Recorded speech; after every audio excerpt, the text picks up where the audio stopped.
Om Vakratunda Mahakaya Suryakoti Samaprabha Nirvignam Kuru Me Deva Sarvakaryeshu Sarvada. Om Shri Mahaganapataye Namaha.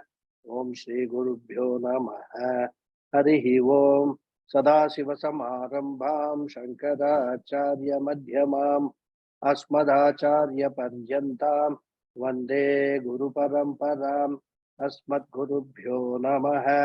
श्रुतिस्मृतिपुराणानाम् आलयं करुणालयं नमामि भगवत्पादं शङ्करं लोकशङ्करं शङ्करं शङ्कराचार्यं केशवं बादरायणं सूत्रभाष्यकृतौ वन्दे भगवन्तौ पुनः पुनः ईश्वरो गुरुरात्मेति मूर्तिभेदविभागिने व्योमवद्व्याप्तदेहाय दक्षिणामूर्तये नमः।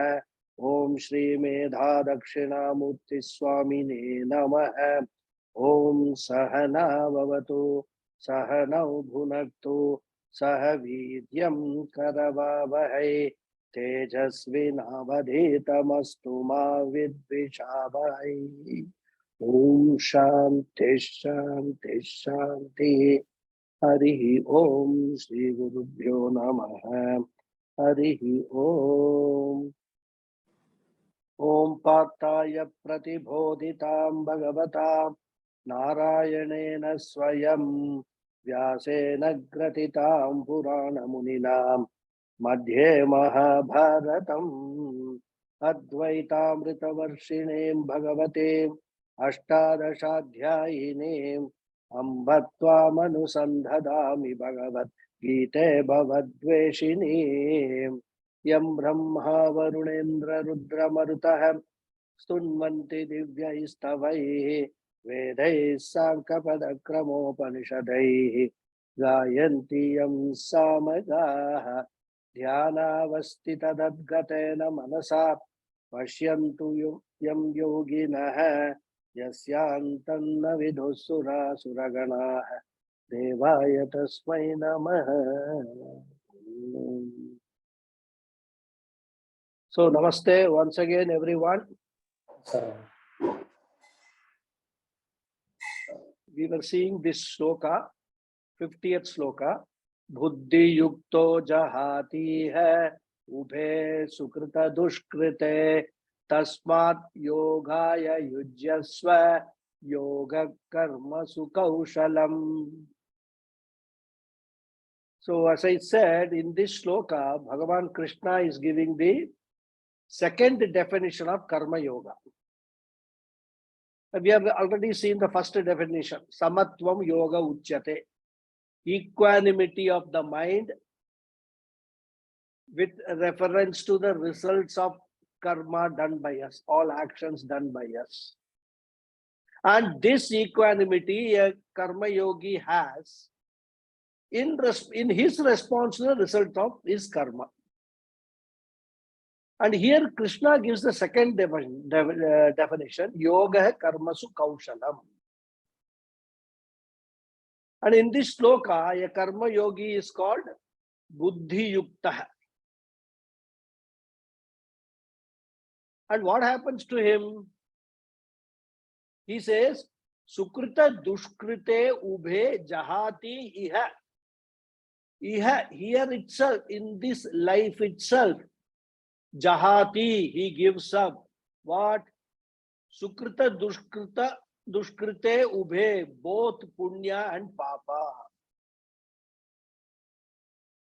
How does it happen? Is it that the karma yogi directly, once becomes a karma yogi, the punya papa are gone? The answer is no. Because a karma yogi ultimately will become a jnana yogi. It is only for obtaining the yogyata for jnana yoga that a person takes a sankalpa to practice karma yoga. So karma yoga will necessarily lead to jnana yoga. And a karma yogi, through all his experiences in life, the lessons that he has learned from life by practicing karma yoga would have attained sufficient chitta shuddhi, and sooner or later his mind will ask for something which is lasting and permanent. Because one of the best advantages of this karma yoga is, as even you practice karma yoga, slowly we will start realizing, understanding the ephemeral nature of this entire universe. Nothing is permanent here.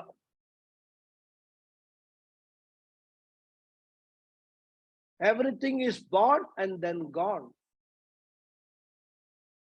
But the karma yogi knows that there is something which is permanent in this entire universe, in this entire jagat. And he will start looking for that lasting and permanent thing. And through his experiences also, he will come to realize that actually, whenever I am seeking happiness through these objects, through these experiences, through these situations in this life, what I am actually seeking is permanent happiness. And then he will come to realize that I am seeking permanent happiness from impermanent things, which is a mistake, which he will realize.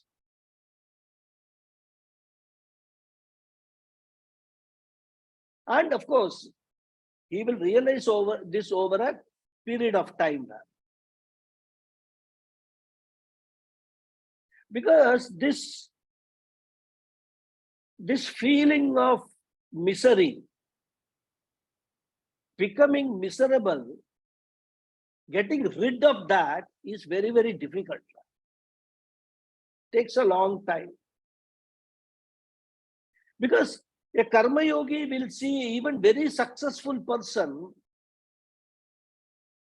becoming miserable when they fail for the first time. I have been doing so well.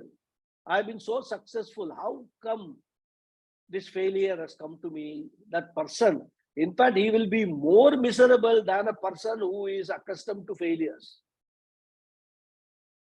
Even a person, suppose he has won some 10 Grand Slams, Wimbledon and all that, the Grand Slams. If he loses the 11th one, it will make that person very, very miserable. And when the karma yogi sees all these things, he soon discovers that by seeking happiness from impermanent things, I am committing a mistake. In fact, he will come to realize that I am seeking security from insecure things. I am seeking fulfillment from finite things. I am trying to seek permanent happiness from impermanent things. And once this realization dawns on him, he will come to an appropriate source and qualified guru who will unravel the Shastra's teaching to him, who will talk about permanent thing, who will talk about only secure thing in this entire world. He will talk about limitlessness, he will talk about infinite things. And coming to that is called Jnana Yoga. So this is the process which takes place, and this process can vary, the time can vary from person to person, depending upon how much chitta shuddhi he has attained. So every karma yogi will come to Jnana Yoga one day or the other. And once he comes to Jnana Yoga, he discovers his true nature. And what is his true nature? His true nature is he is Ajaha, never born. He is Nityam, permanent. Once the true nature is realized and assimilated, all karma phalas fall away. And therefore Krishna says, Sukrita dushkrite jahati. He discovers his Atma Swarupam. And which of course we have seen what is this, Atma Swarupam in some detail from verses 12 to 25 of this chapter, where Bhagavan Krishna started his teaching with Jnana Yoga only, highlighting the Atma Swarupam of every Jiva. And then he discovers that all this Punyam, Papam, etc. we talk about is relating to this particular body, mind, sense complex. And that this body, mind, sense complex is not me. I am of a higher nature. And once I discover that I am not the body, mind complex, all the punyam but papam which are attached to this body, mind, sense complex also fall away. We have seen this in Tattva Bodha, how this whole process happens. What happens when a jnana yogi, a jnani gets jnanam? At that time, what happens? We have seen all that, how the law of karma acts at that time. Therefore, a karma yogi gives up sukritam and dushkritam as a result of self-knowledge, and which of course is the result of jnana yoga, and which is a result of karma yoga. So the stages in a spiritual journey are starting with karma yoga, then going to jnana yoga, then gaining jnanam, and then sukrita dushkritam tyagaha, renunciation of all transcending punya papa. And that stage is what Shastra calls moksha. So therefore, when Bhagavan Krishna says, Sukrita dushkrite jahati iha, we must very carefully understand that remaining in karma, a person can never transcend the punya papa. The more karmas he do, the more punyam or papa he will keep on gaining. It is only when person attains the jnanam of his true nature, of his higher nature, that these karmas will automatically fall away.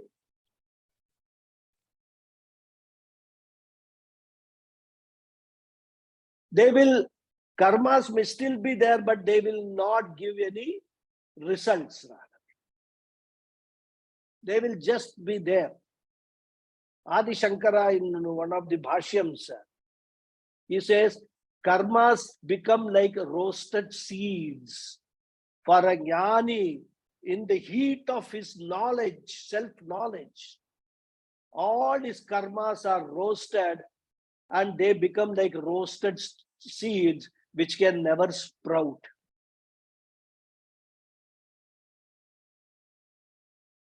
So as long a person remains in karma, takes himself to be a karmi, a doer, a karta,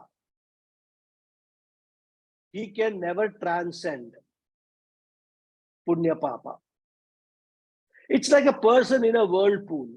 He will be going round and round and round, and one day he will ask himself, what is the benefit of all these things? All along I have been in a rat race.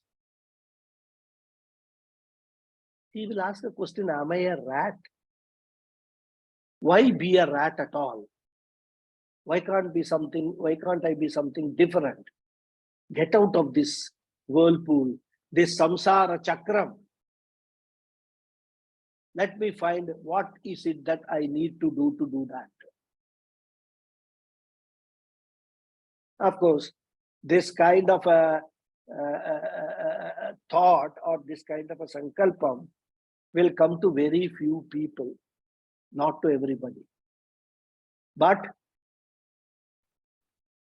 eventually everybody will get it. And the only route to get that, go to that stage is karma yoga.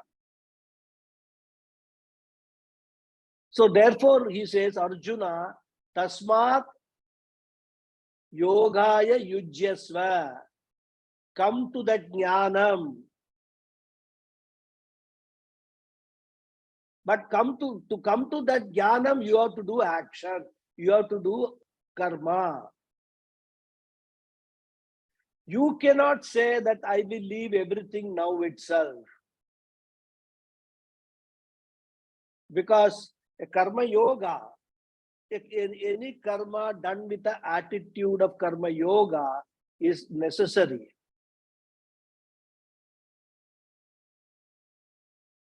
One cannot say, okay, eventually I have to come to Jnana Yoga, so why not now itself? You don't have yogyata. Like a boy who says, ultimately I have to come out of college, so why enter the college at all?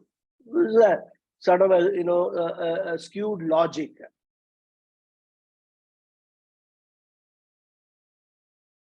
Because we have to enter the college, study, then come out of the college, gain certain yogyata for the next stage of our life, whether it is a job, whether it is higher studies.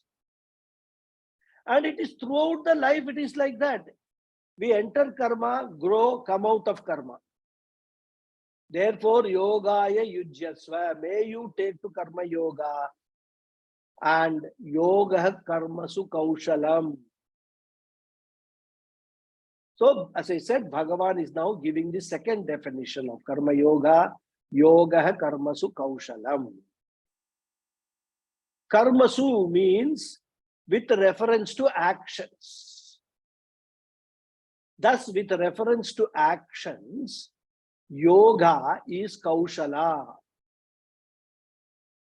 Kaushala means the state of mind or the disposition of a kushala. Kushala means the one who is an expert. Now, we have a problem. This word kaushala, which means become an expert,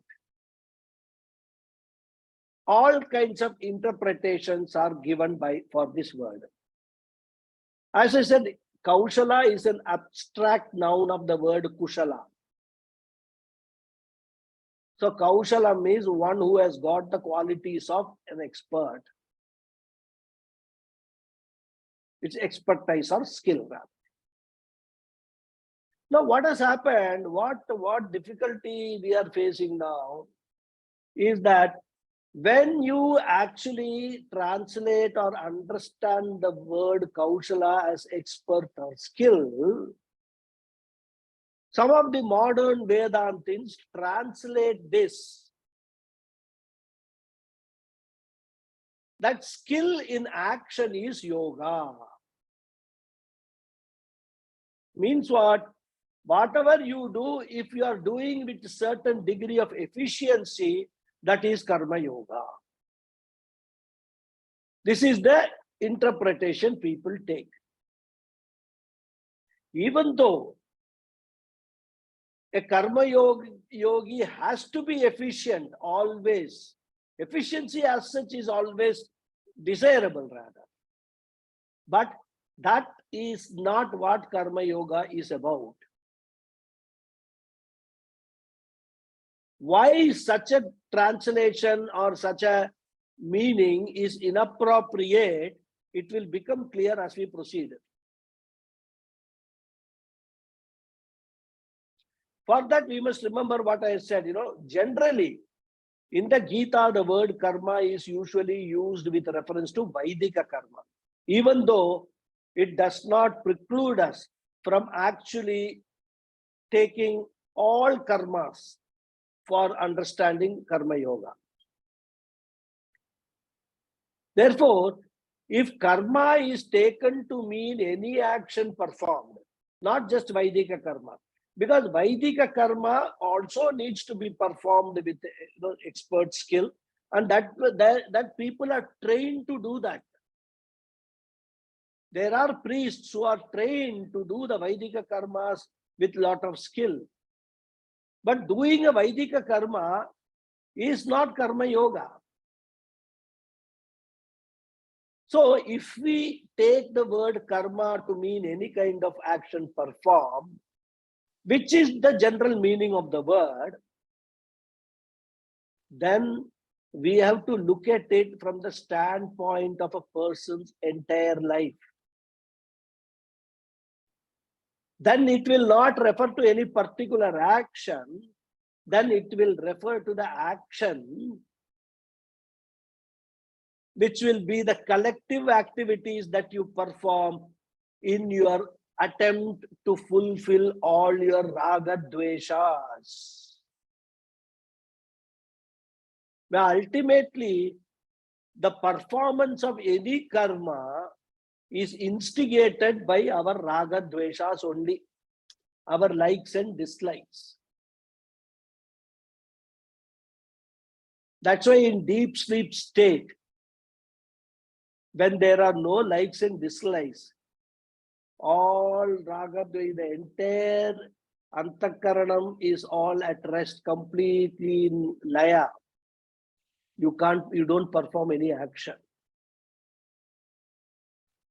Therefore, when we say skill in action, if we take that interpretation, it would mean that if you are very skillful in all the actions that you have performed in your life or you perform in your life, then you are a karma yogi.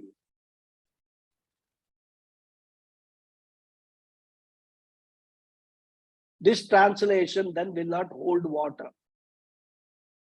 Pujya Swamiji says, this is a secular translation designed to bypass Ishvara. Yeah, many people are enamored with all these jargons, karma yoga and all, but they don't want to recognize the existence of Ishvara, existence of God. Then they have no understanding of what Ishvara we are talking about. As I said earlier, karma yoga is a religious attitude. It is the attitude of a devotee. There is no way of escaping this. There is no such thing as secular karma yoga. Let us see this little more detail.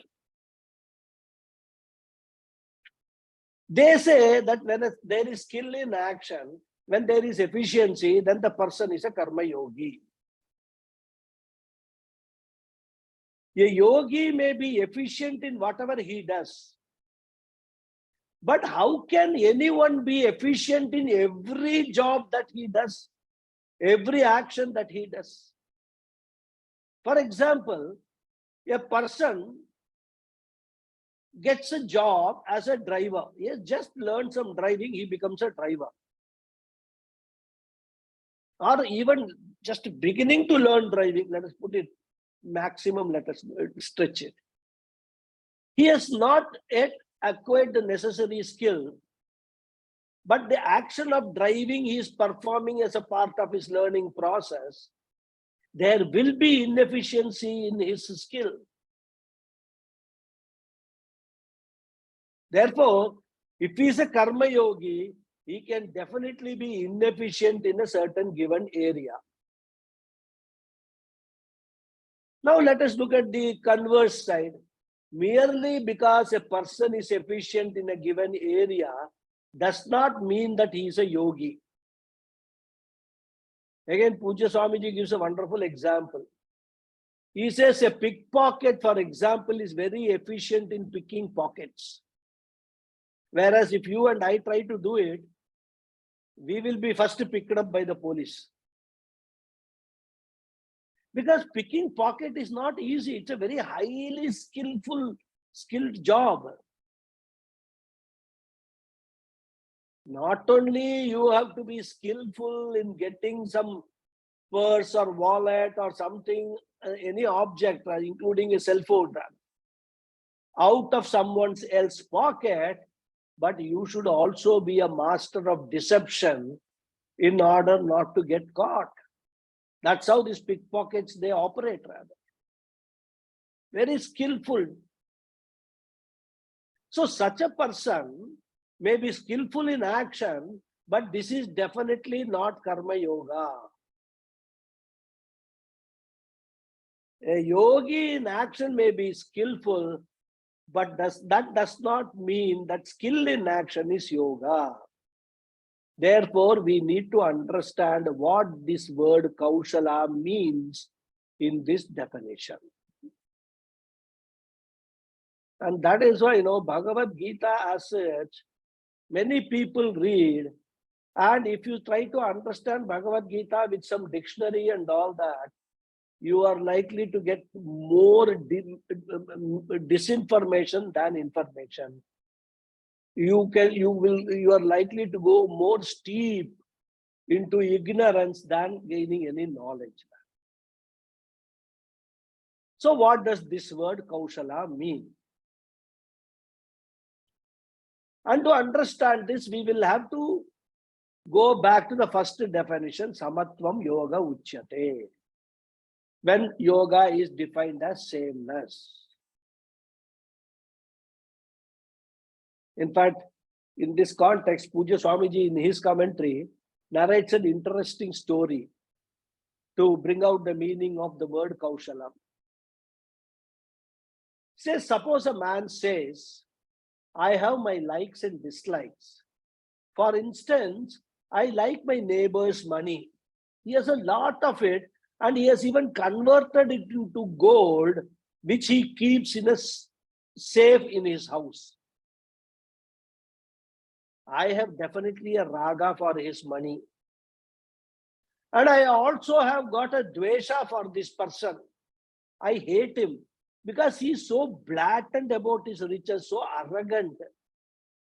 He thinks he's such a big shot and is always showing off.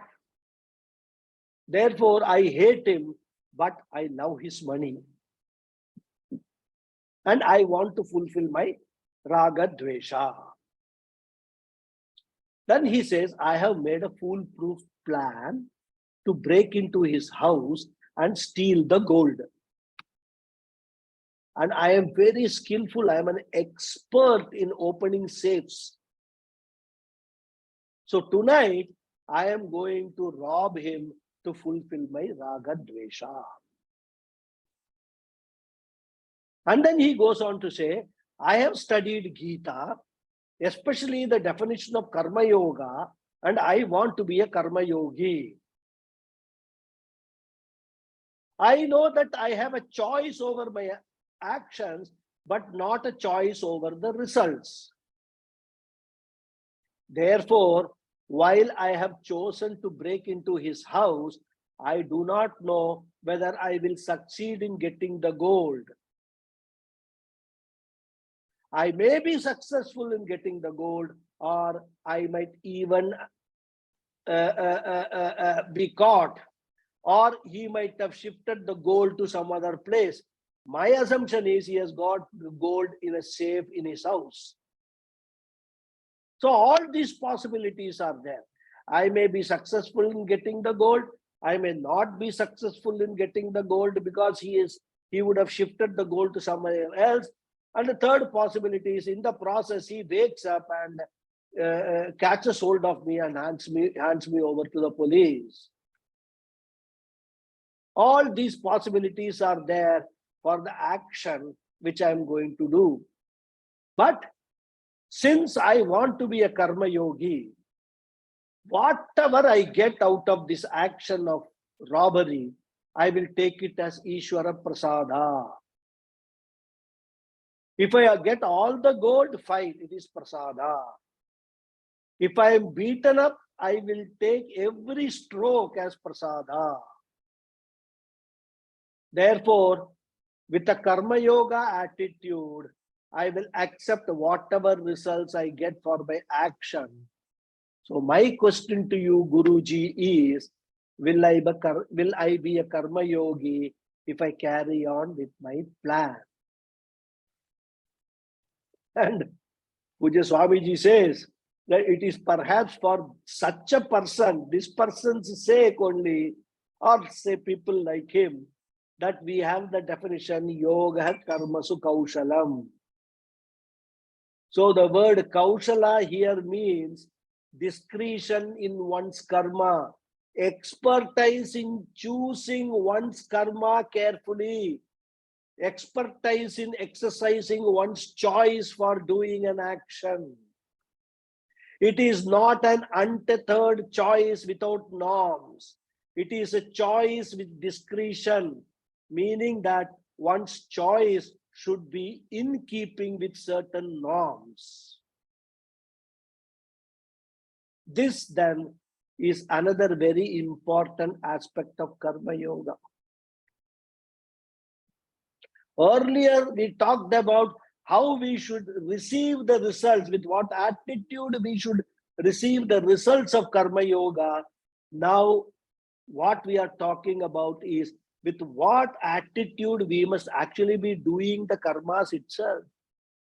How we should be exercising our free will and make choices to do the karmas.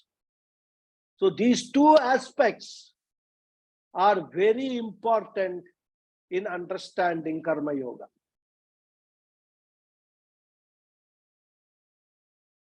So karma phale sama bhutva, first definition, attitude of samatva. Yoga karmasu kaushalam. Kaushala is your capacity to interpret correctly. This capacity to interpret with reference to the norms for human interaction is the discretion, is the expertise. The norm for human interaction is called what? It is called dharma. And the opposite is called adharma. Therefore, in all human interactions, dharma and adharma form the standard norms. Of course, they are not absolutes, in that they have to be interpreted according to a given situation. And a person who can interpret them properly is called a kushala. So the expertise is ability or skill to interpret dharma and adharma properly. Dharma and adharma are not to be interpreted according to the convenience, but it must be in line with what is proper. Therefore, proper interpretation of dharma is what is meant by kaushala. And kaushala is yoga because, again, here you are not in the hands of your raga dveshas. When you exercise your discretion, when you exercise your choice of action, you are not governed by your raga dveshas, but you are governed by dharma and adharma. When you are governed in your actions by dharma and adharma, that becomes karma yoga. As long as you are governed by your raga dveshas in your action, you will remain merely a karmi, not a karma yogi. So the man in the story has raga dveshas. His raga is for money or gold or whatever the neighbor possesses, and dvesha is for his neighbor to whom the money belongs. And this person, this thief, wants to go by his raga dveshas. And this action of his trying to rob his neighbor is totally against dharma. he is doing what should not be done. The Dharma Shastra says that asteyam is a very important value for karma yogi. Steyam means stealing someone else's property, which is adharma. In fact, the Pancha Mahapapas, one of them is not coveting another's property, not stealing another's property, another's spouse, etc. It's one of the Pancha Mahapapas.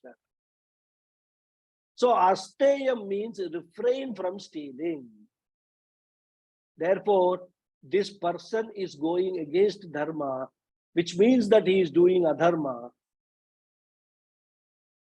So it cannot, what his action cannot be karma yoga. But then there can be one argument. All this dharma, adharma are all man-made order. So if one man has made it, another man can change it. This could be an argument, and such arguments are very common, rather.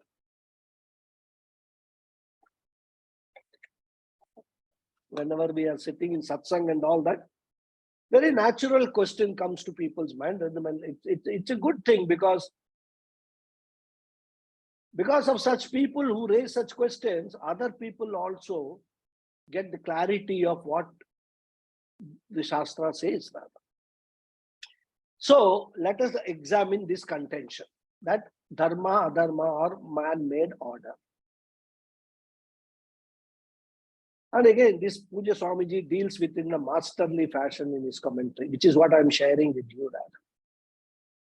Suppose in a particular country, there is no law against stealing.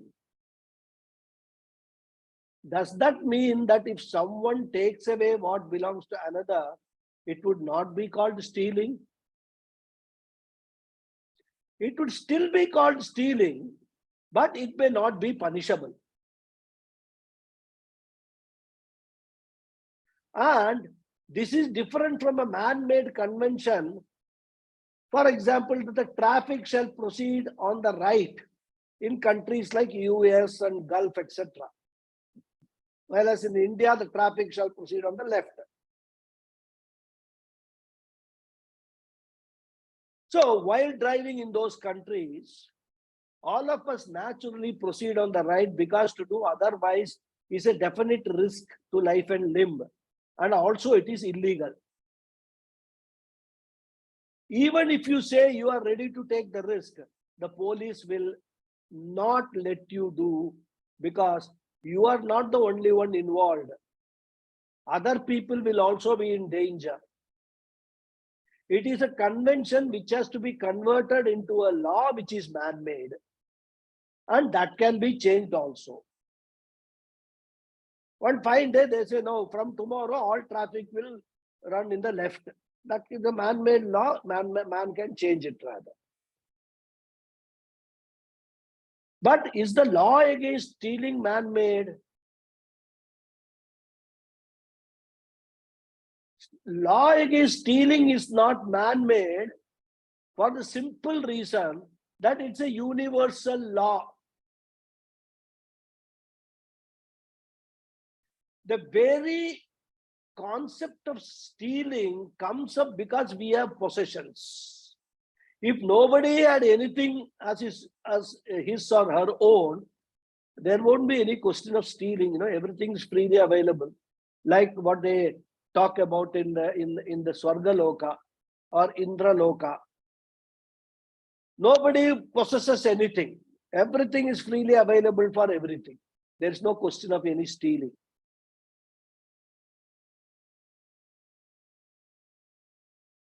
So in such a system, even though there would be people, there won't be anything to steal.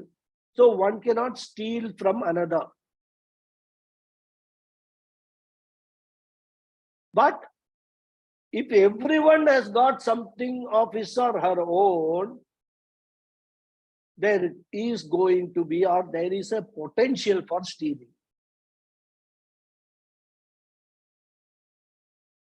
Even a Swami, a sannyasi, has a begging bowl. that they carry, and also is supposed to carry a mala. These two are very important symbols or linga for a sadhu, and he is supposed to carry them always. And there are thieves for this also, because that begging bowl, his bhiksha bowl, what they call, it's a very rare thing, and it's very expensive. It runs into sometimes 50,000, 1 lakh rupees. So there are people to steal that also. So even sadhus can lose their possessions, because as long as anyone has something that is his or her own, there is such a thing called stealing, and this is universal.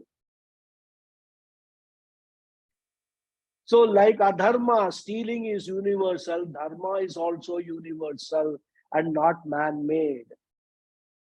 What is dharma? Dharma is something that is commonly sensed by a human being, and it is meant for human action, human interaction. I live and let live. I want to be left alone, in the sense that I do not want the few possessions that I have to be stolen. And at the same time, I let others live in the same way. I let others keep their possession.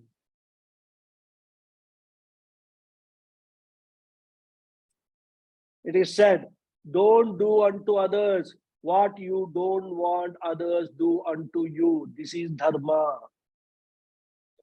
Best definition of dharma. There is a particular order that is sensed commonly, and that order is called dharma. And it is the very basis upon which we are supposed to interact with our fellow beings. The scriptures confirm this and also say that if you go against that order, your action produces what is called papa for you.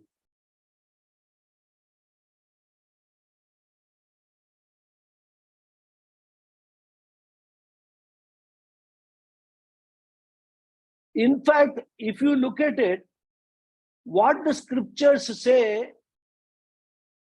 they are not prescriptive. They don't tell us what is right and wrong, what is dharma, adharma. They don't say, thou shalt do this, thou shalt not do that, etc. All that the scriptures say is merely confirming what we already know. In fact, even without scriptures, we do not need to tell any of these things to anybody. Dishonesty is adharma. Honesty is dharma. We don't want anybody coming and lying to us. That is why we should also not lie to anybody. Which for this, we don't need the scriptures to teach us. We know it instinctively that our society can be in harmony, that our lives can be in harmony with the interests of everybody else in the society, only if we follow certain dharmic order, rather. And this we know, rather. Every child knows that.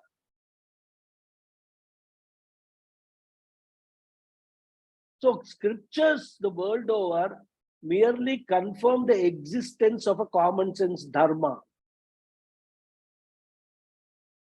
Therefore, it is not that the scriptures or this common sense dharma came into the world at certain periods of time, and finding that there was no dharma, established one. Even before the scriptures came, people knew what was right and what was wrong.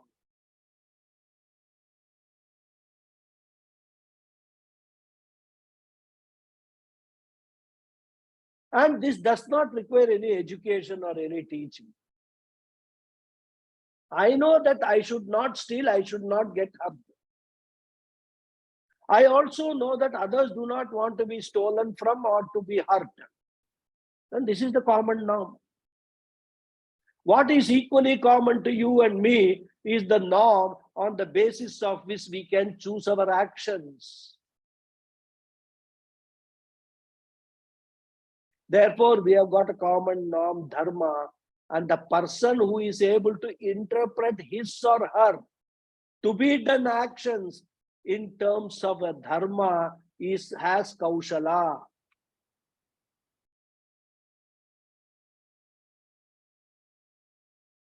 So let us now go back to the story of the man who wants to continue his plans to steal his neighbor's money and take the result as prasada. Even if he seriously says, I will take it as a prasada, he will be only fulfilling one part of the karma yoga definition.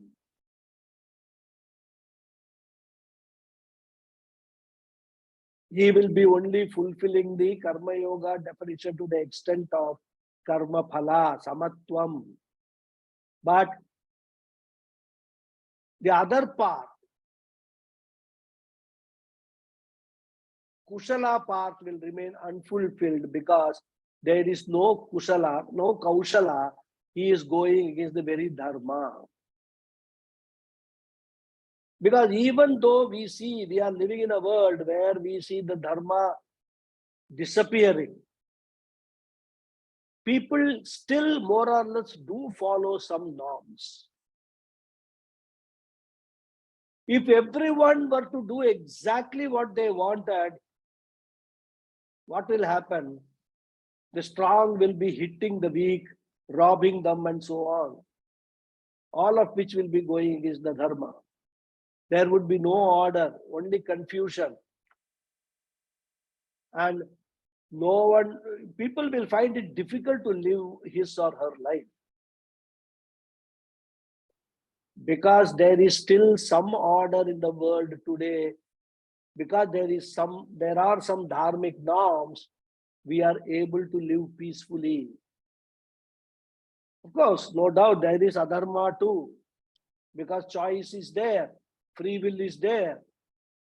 And there are people who are going to abuse their power of choice sometimes.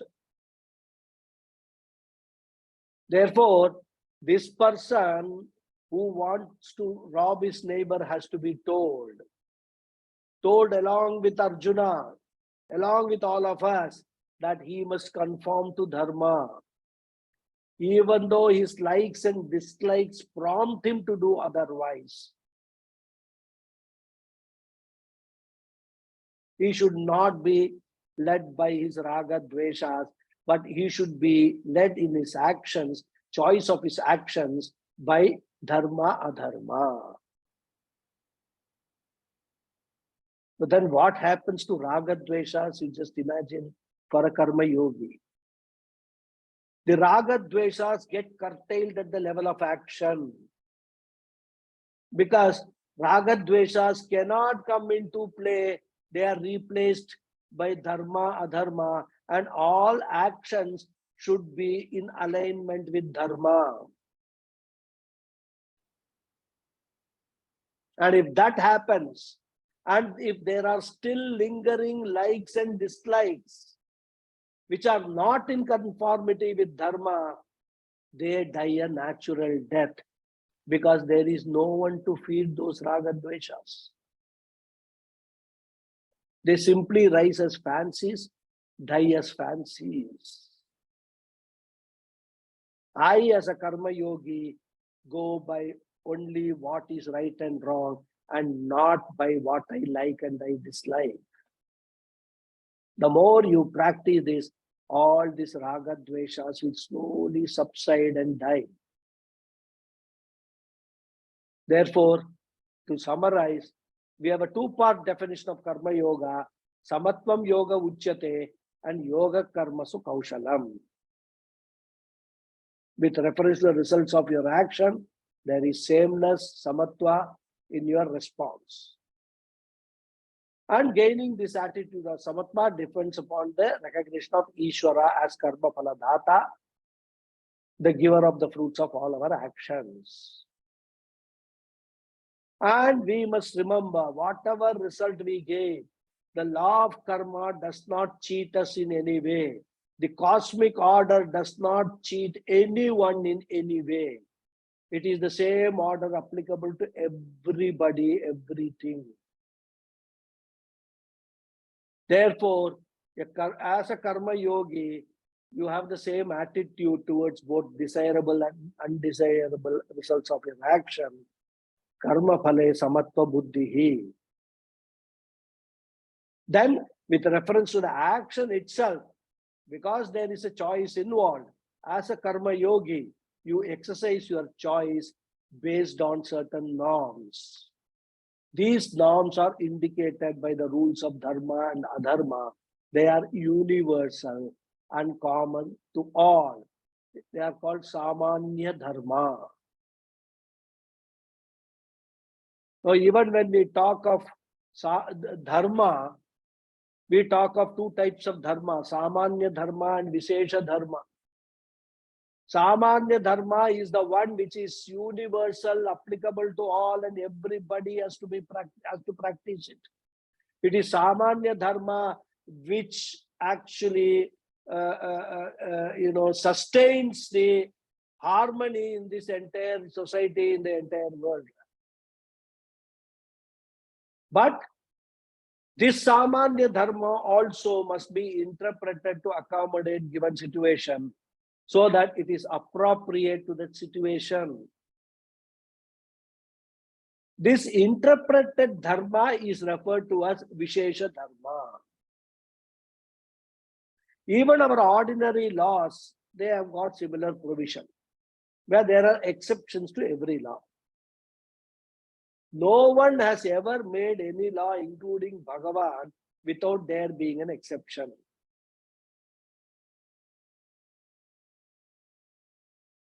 For example, Newton's law of gravitation.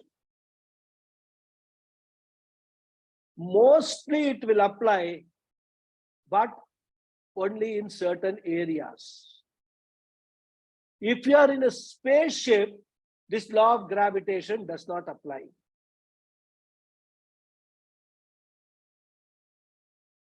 If you try, we have seen those photos, they are trying to eat something in the spaceship, and that thing, because there is no gravitation, it just goes on floating in the air.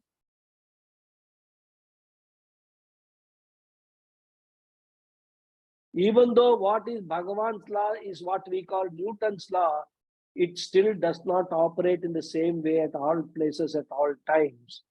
Therefore, when we talk of laws, we must understand that there are no absolute laws.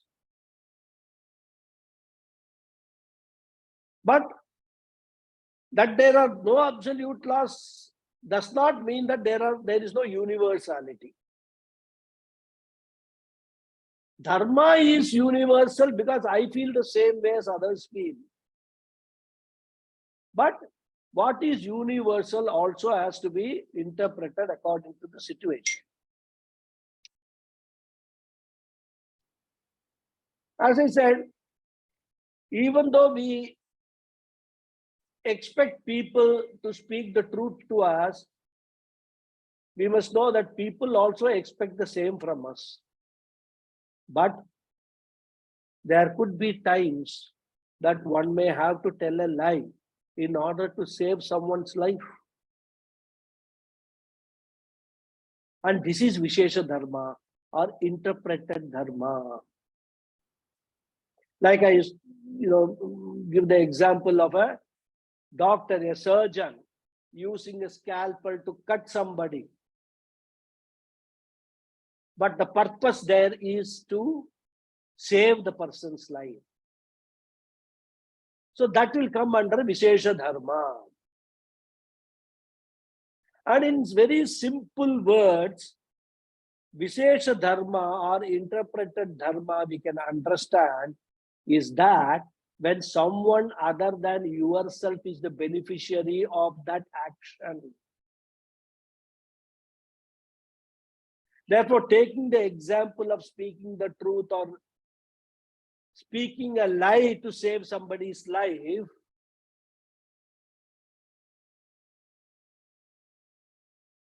The difference between dharma and adharma with reference to this speaking truth depends upon whether or not you are the beneficiary of the life.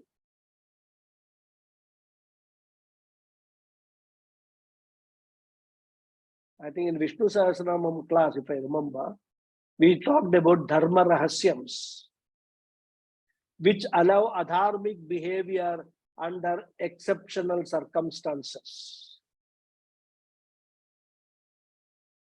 Other examples of Vishesha dharmas are those dharmas imposed by the scriptures, which are only valid insofar as a given place, time, or culture is concerned. For example, a Brahmana, a Kshatriya, and a Vaishya have certain duties to perform within the framework of Vedic culture only. Therefore, those duties are Vishesha Dharma. The parental duty is Vishesha Dharma. The duty of children towards their parents is Vishesha Dharma.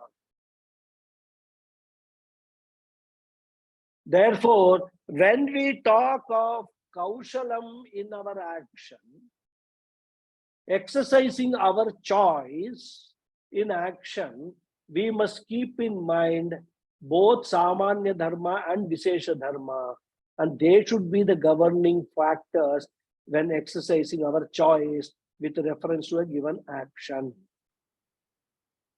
We cannot go by Raga Dveshas alone. When you go by Dharma and not by Raga Dveshas, you are living an ethical life. Still, such a life may not be yoga. Yoga comes into the picture only when Ishvara is taken into account. In fact, Bhagavan Krishna does not discuss Ishvara immediately in the Gita. He does so once in the 3rd chapter. When we come to that, we will see it. And another verse in the 18th chapter explains the role of Ishvara in Karma Yoga. That is a beautiful shloka. Yataf pravritti bhutanam yena sarvamidam tatam swakarmana tamabhyarcha siddhim vindati manavaha. We'll see this shloka in detail when we come to the 18th chapter. So here I'll just give you the brief meaning. The one from whom all beings have come into being, by whom all that is pervaded, worshipping him by performing one's duties, offering one's actions to that person, that Ishvara, a person attains spiritual success. The Lord is not only the creator, but also the creation. Therefore, the creation is not separate from Ishvara. And Ishvara is both the efficient and the material cause of creation. All this we have already seen many number of times. No product or karya is separate from material of which it is made. So the status of being both the efficient material cause is therefore what is meant by Ishvara, and that is the reason why the creation is non-separate from the creator. The creator, on the other hand, is independent of the creation in the sense that even without creation, the creator remains. At the time of dissolution, for example, the entire creation goes back to Ishvara, which alone remains. In fact, the creation, like the dream world which we create, without which we remain as we are. While the dream world is independent of us, while the dream world is not independent of us, we can be without the dream world, isn't it? As we are in a deep sleep. Similarly, the creation is not separate from the creator, the Lord. And we need to understand this role of Ishvara in Karma Yoga. Then only the entire Karma Yoga can be understood. Why there should be Ishwararpana Bhava.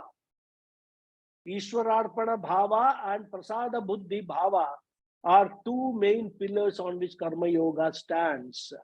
And that is what makes karma into a Karma Yoga. We will see more of it in the next class. Om Purnamada Purnamidam Purnat Purnamudachyate Purnasya Purnamadhaya Purnameva Vasishyate. Om Shanti Shanti Shanti. Harihi Om Shri Gurubhyo Namaha. Harihi Om. Thank you all very much. Thank you, Mama. Thank you very much, Guruji. Namaskaram. Thank you, Thank Guruji. you, Guruji. Thank you, Guruji. Namaskaram, Mama. Namaskaram. Thank you. Thank you very much, Guruji. Thank you very much. Thank you. Thank you. Thank you, Guruji. Thank you. Any questions? Thank you, Guruji. Thank you. Thank you.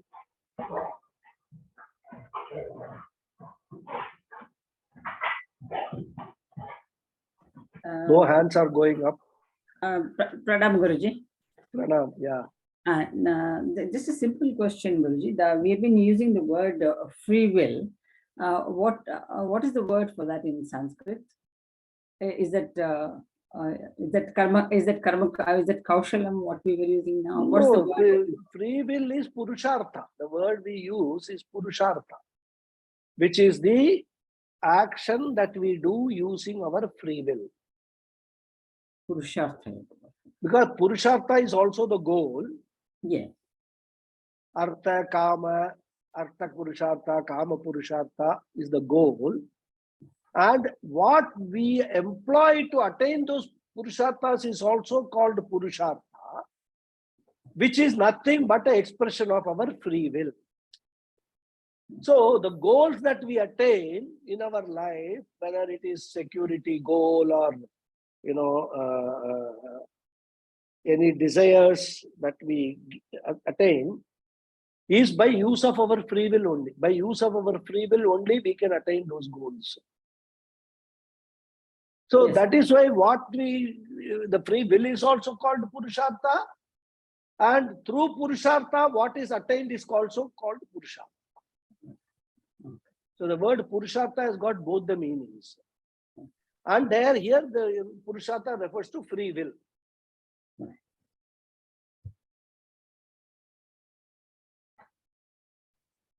Thank you. Yes, Guruji. Sulekha ji. Yeah, thanks. Hari Om, Guruji. Hari Om. My question is regarding dharma, karma, and the ego. And please correct me if my understanding is incorrect, but is the idea of karma phala, or karma yogi, excuse me, related to the lessening of the ego? And in that sense, there's a greater expansion or understanding of dharma, so that there is very little focus on one's own self, but on whatever the action is the outcome of the action is to be, benefits the most number of people. Is this a correct understanding? Well, I mean, it has got Chitta-shuddhi all... is that we less... Yeah. Sorry, my apologies. No, that's okay. So What that I'm saying is... chitta-shuddhi, Sorry, continue. as we develop our chitta-shuddhi, or as we increase our awareness or understanding of our own self in the cosmos, that our ego continually lessens and lessens, so that there is less interest in one's own self, whatever the outcome of the results is, and that as a karma yogi or development, we look to the best benefit for others. Is this correct? Well, I mean, as I said, it has got all the components of what you have understood, right? But just to put it simply, if you actually look at the role of ego, the likes and dislikes, all our desires stem from this ego, right? I like this, I don't like this, kind of a thing. That I, which is that ego part. Now, when you are when practicing karma yoga, when you are reducing the role of likes and dislikes, and you replace that by dharma, adharma, right? Now what happens that these likes and dislikes start losing their effect on or their control over your actions rather. And when that happens, their very base is the foundation, the ego also starts getting diluted. So what you are understanding is correct, but there needs to be a refinement in that understand how that process happens. So by continuous practice of karma yoga, where you are actually subordinating your likes and dislikes to dharma, adharma, then the ego also, slowly feels, I have no role to play here. That is what happens. So it is right. I mean, this karma yoga, it's a when you practice karma yoga, it is a multi-pronged benefit you get. Because the ego's resolution of the ego to a very large extent is also one of the preparatory steps for jnana yoga. Because when we come to jnana yoga, if you are still having the identification with your body, mind, sense complex, which is nothing but identification resulting out of your ego, then the jnana yoga will not make any sense to you. You can't talk about Brahman and things like that and all. He says, what Brahman? I can't see a Brahman. I can only see my body, mind, sense complex. That's why karma yoga acts not only merely as chitta shuddhi, but the word chitta shuddhi itself needs to be understood in the totality rather. It is not just purification. Purification of what? Purification of, first of all, getting rid of all this kama, kama, krodha, lobha, moha, mada, matsarya, one aspect of it. Purification by getting or reducing the role of ego in our actions. So there are many aspects of this chitta shuddhi, and everything together we can get it as a package by practicing karma yoga. And also the third aspect of karma yoga, which is Ishwararpana bhava and prasada bhava, also reduces the ego, because then you say, I am the doer, I have done this, I am great, do you know who I am? All these questions will not come in your mind at all. That also helps. So karma yoga is a very comprehensive package for chitta shuddhi in all respects, and which is a necessary preparatory step for jnana yoga. Does that clarify? Yes. Thank you, Guruji. Very Thank you. clear. Thank you. Thank you. Anjali ji. Yeah, Guruji, namaste. Namaste. While defining these dharmas, adharmas, ethics, which are, you said it is the universal laws, then I feel, then it is clear that while discussing Gita, our Gita is in agreement with all the sectors, like whether all the religions, whether I'm Hindu, I'm Christian or Isai, it is equally applicable. Absolutely. Only small part, like where the Gita is talking about Chaturvarnya, only there's small part that which is is little Vedic, differs, but otherwise most of the things I feel it's not clashing with any other religion. No, in What do you fact, say? if you actually look at it, Hmm. today we are looking at other religions and things like that and all. From when did the other religions come? So far as we are concerned, our Vedic religion as beginningless times are there. Where other religions, we can put a date of birth, right? So and so date in 700 BC. This came 1400, whatever it is, 2000 years ago, some religion came, and 1400 years ago, some religion came. We can say that, right? From where they have got their values. That's why our religion is called Sanatana Dharma. These are universal, eternal dharma. That not means a religion. Dharma means values, eternal values. Whether you are a Christian, you are Islam, whether you are a Parsi, whether you are American, whether you are African, Australian, does not matter. This is human values. It is to do with one human being to another human being, our interaction. That's all.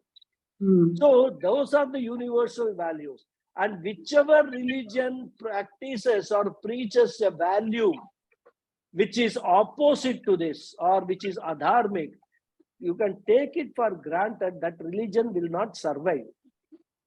Our religion has survived all these things. In fact, I wouldn't even go and call it ours as a religion. Yeah, that's what. Yeah. A value system. Why to call as religion? Exactly. So this value system has survived throughout because it is universal.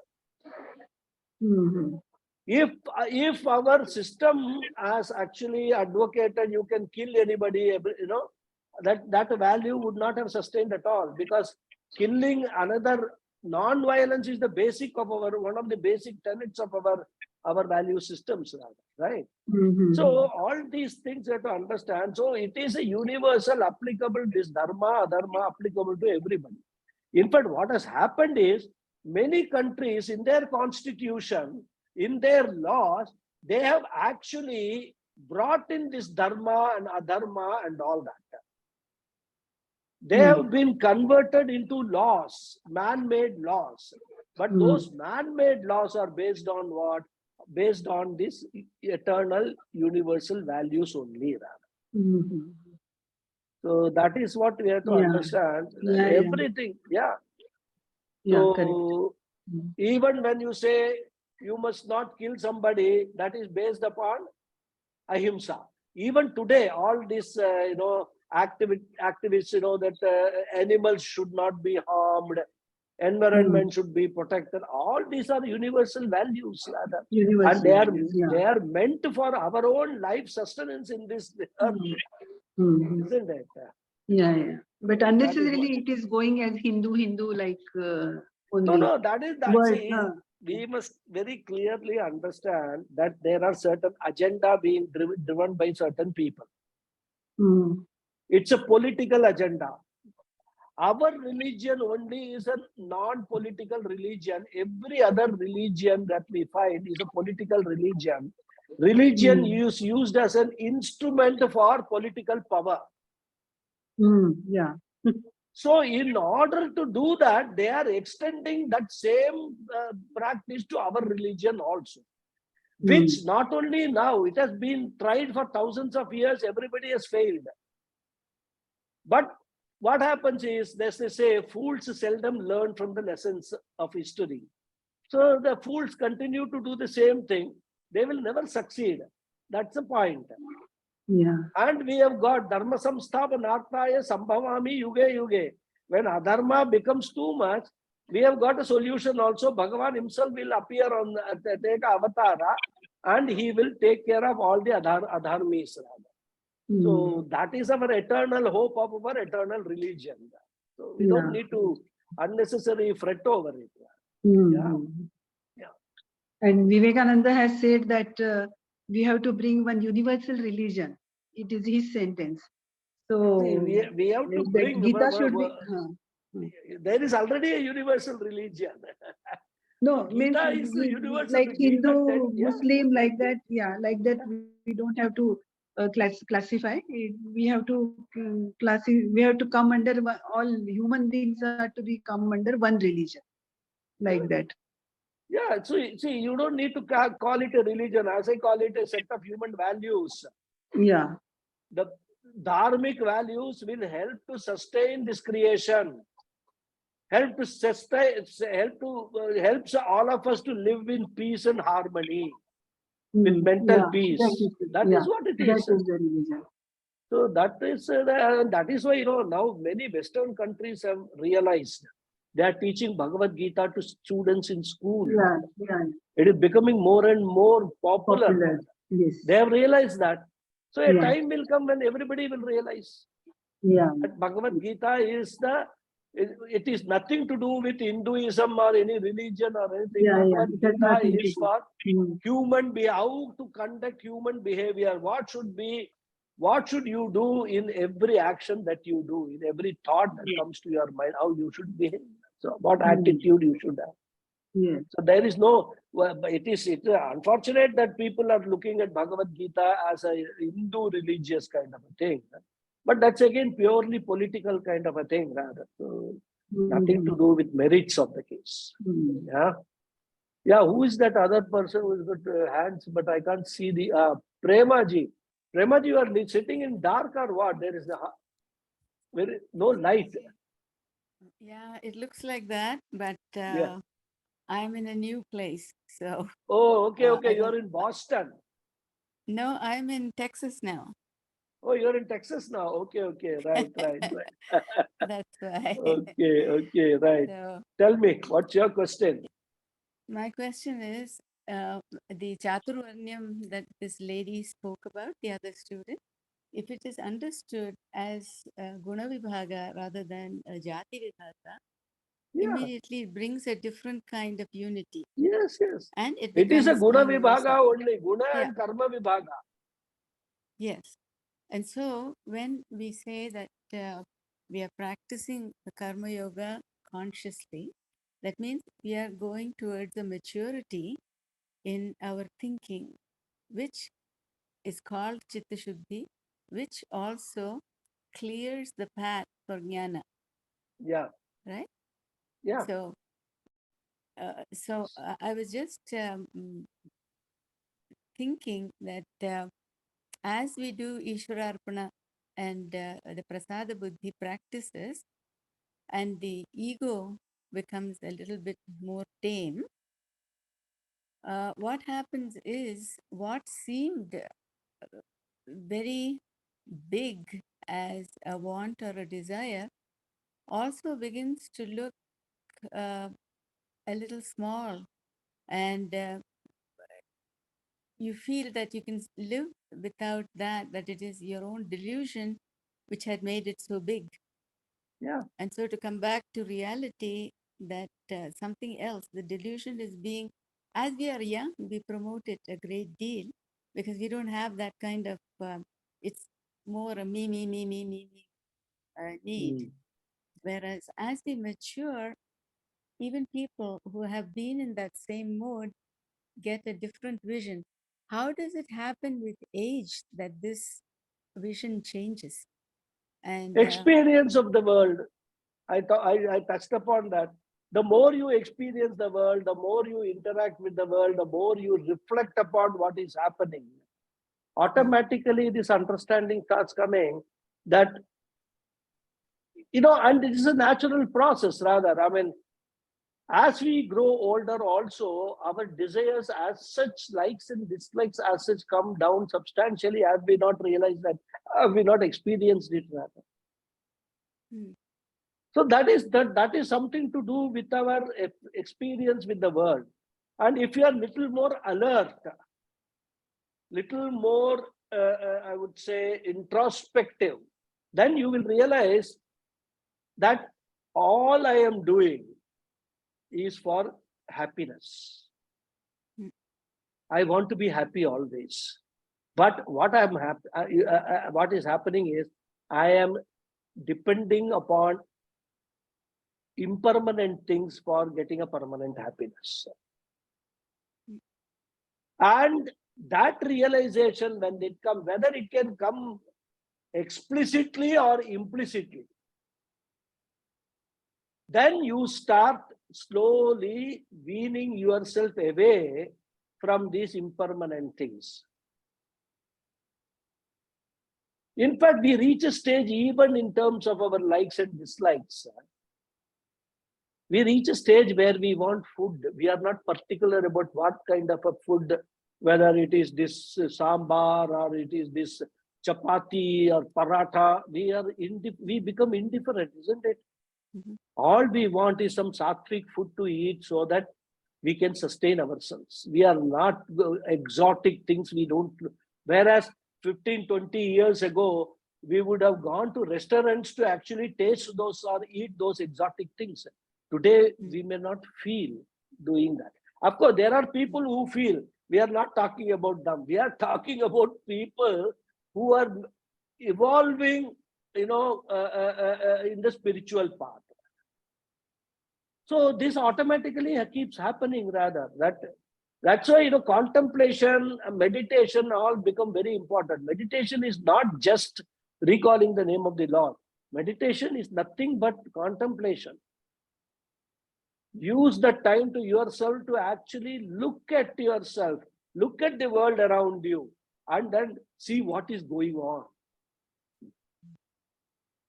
So it is And that grace is why, in one way. in spiritual path, what is, very simply put, as I say, what is spiritual path? The entire life of this of a human being starts with the tamasa guna predominance. Mm. Spiritual path, when you start taking, you travel through rajasa guna, rajoguna, where karma yoga starts with karmas, rajoguna. Then that in the rajoguna itself, you convert that into karma yoga, and then you start developing your sattva guna to the maximum extent possible, making sattva guna predominant in your life. That is what is spirituality is all about. And in that process of developing sattva guna, it is not merely sattva guna in only one or two aspects, but in every aspect, even in your thoughts, sattva guna, eating, sattva guna, speaking, sattva guna. What does all this mean? Bhagavan will talk in the 17th chapter. So that is what the spiritual path is all about. And if we understand that, automatically this will happen. I mean, we don't need to put any effort in reducing our ego. It will automatically reduce because we have found an alternative dharma, adharma for likes and dislikes. When that happens, we stop feeding our ego. And when you don't feed it, it will die a natural death. It won't die, but it will be there in a very, very dormant form, rather. We require an ego to breathe, to stay alive, rather, isn't it? Mhm. So that much minimal effect of ego will be there. That's what It is happens. felt as grace also, Guruji.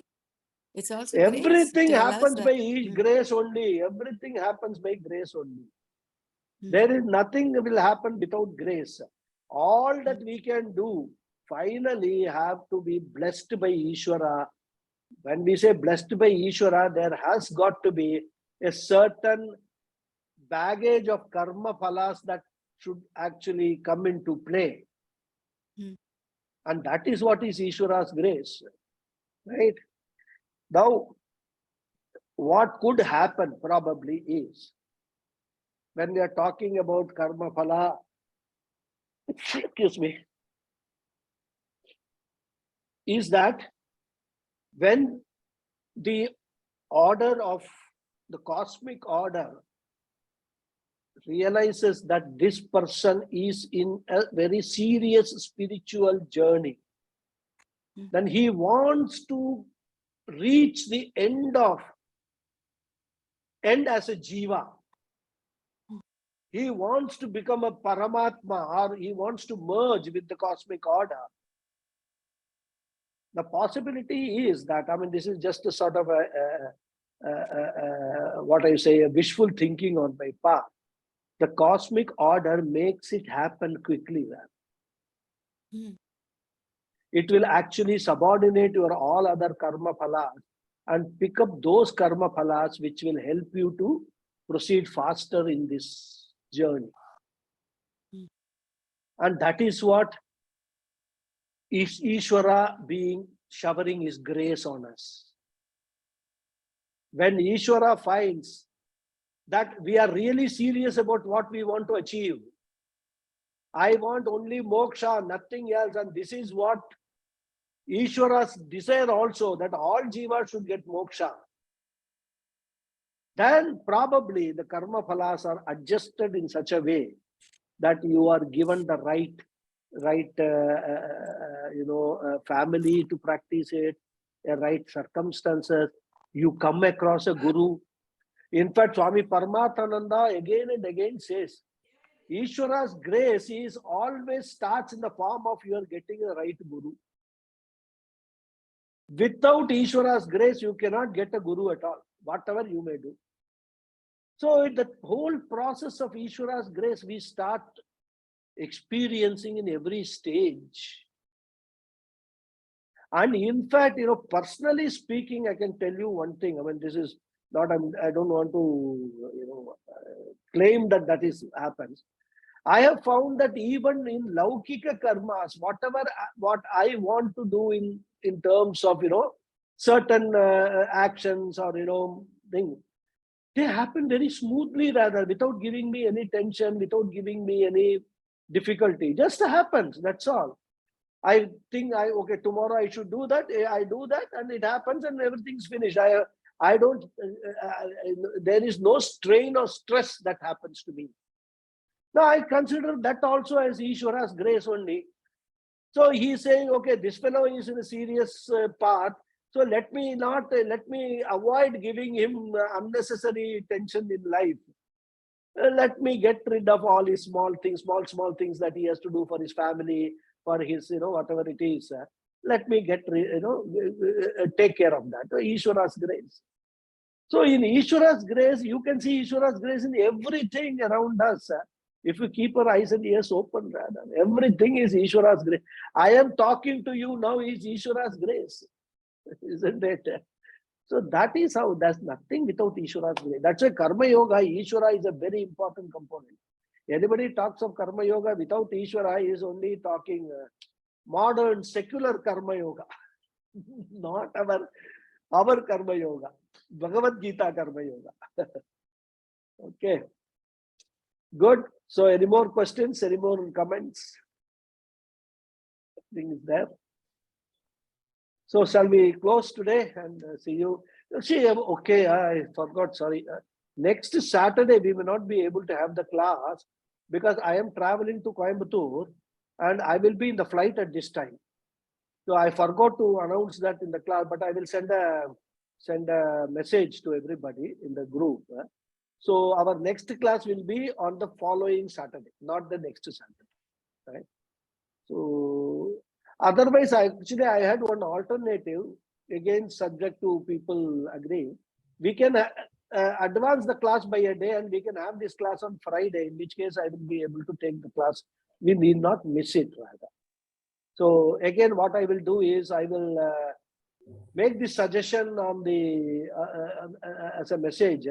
And if there are many people for whom Friday it is not inconvenient, then only next class we can have it on a day earlier. Then we will not miss the class rather.